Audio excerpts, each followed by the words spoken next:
sekarang membahas yang ketiga ya, aspek yang penting dari sebuah kita melakukan ataupun kita membuat sebuah novel yang bertemakan perempuan. Yang pertama adalah, yang ketiga adalah settingnya. Jadi setting itu adalah latar belakang cerita kita gitu. Bisa latar belakang lokasi, tempat, bisa latar belakang waktu gitu. Nah contohnya adalah misalnya kita mengenai novel Siti Nurbaya ya dari Mara Rusli kan, di situ kan ada latar belakang tempat, yaitu latar belakang kehidupan konservatif keluarga di Minangkabau gitu kan. Kemudian latar belakang waktunya yaitu kan pada zaman penjajahan Belanda kan, pada zaman masih konservatif, di mana mungkin peran perempuan waktu itu masih masih tersisihkan lah ya dalam kehidupan sosial gitu. Perempuan masih belum punya peran dan masih bisa diatur oleh keluarga untuk kehidupannya, sehingga tidak dapat menentukan kehidupannya sendiri ya. Beda dengan laki-laki ya, waktu itu juga sudah punya, apalagi kan di Padang kan laki-lakinya banyak yang merantau gitu, sehingga mempunyai kemandirian yang kuat untuk menentukan jalan hidupnya gitu. Beda dengan perempuan. Jadi teman-temannya setting itu bisa setting tempat, lokasi, bisa sekaligus juga setting waktu peristiwa gitu. Jadi ya contoh paling gampangnya itu tadi novel Siti Nurbaya ya, yang langsung menyatakan setting tempatnya di sebuah keluarga Minang yang konservatif, dan kemudian setting waktunya yaitu pada zaman Belanda ya, di mana peran perempuan waktu itu memang masih bisa dibilang tersisihkan lah ya, terbelakangkan lah ya, jadi belum ya jauh lah dengan situasi sekarang gitu. Nah kemudian yang keempat adalah gaya penulisan beragam ya. Jadi gaya penulisan beragam itu adalah di mana kita gaya penulisan itu bisa bersifat spesifik memperkuat peran dari tokoh utama perempuan tadi gitu. Ini misalnya adalah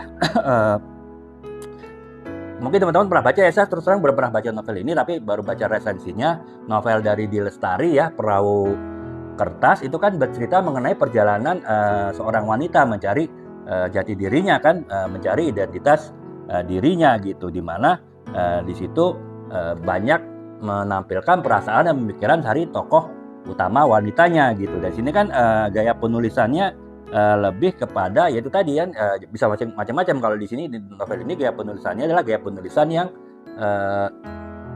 yang runtut, urut, menjelaskan bagaimana perkembangan karakter dari tokoh utama wanita tadi dalam mencari identitas dirinya gitu ya. Jadi gaya penulisan itu tentu beragam ya, tergantung penulisnya mau menulis seperti apa gitu. Apakah menulis dengan gaya penulisan tadi berurut kah, ataukah mungkin gaya penulisan yang fast forward, bergerak maju mundur ataupun apapun. Tapi intinya adalah gaya penulisan yang kita pakai itu intinya selalu menekankan peran perempuan gitu. Jangan bahkan malah melemahkan kan. Misalnya kita menggunakan gaya penulisan yang fast forward, kita bercerita ke masa depan dulu, kemudian baru cerita masa belakang gitu. Mungkin di masa depannya menunjukkan identitas perkembangan dari wanita tersebut, akan tetapi pada saat bercerita masa lalu ternyata tidak ada hal signifikan yang menunjukkan adanya perkembangan karakter, perkembangan kepribadian, identitas dari tokoh wanita tersebut. Itu kan berarti kan tidak memperkuat.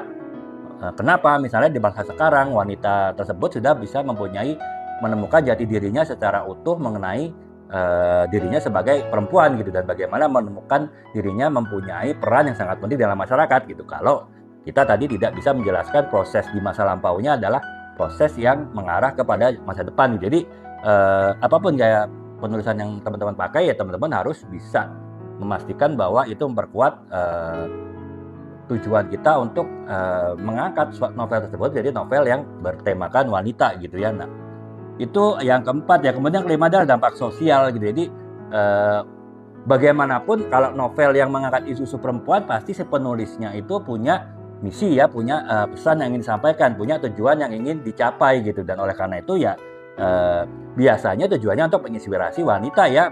Menginspirasi bisa macam-macam. Jadi misalnya kalau yang mengenai perjuangan wanita ya mungkin menginspirasi wanita untuk bisa berjuang di tengah-tengah mungkin stereotip atau pandangan negatif, pandangan yang kurang baik mengenai dunia wanita tersebut. Misalnya tadi kan wanita karir, wanita di dunia kerja, apalagi mungkin di dunia kerjanya ada dunia kerja yang selama ini dominan laki-laki, misalnya di pertambangan misalnya ya, yang banyak laki-laki, tetapi ternyata ada seorang wanita berhasil membuktikan bisa mempunyai prestasi yang hebat. Nah itu kan kalau bisa membuat menarik level tersebut, ya otomatis bisa memotivasi wanita lain bahwa mereka pun dimanapun tempat berkarya pun mereka pasti bisa gitu, sepanjang mereka mau berusaha. Jadi itulah tujuannya misi-misi tersebut mempunyai dampak-dampak sosial ya gitu.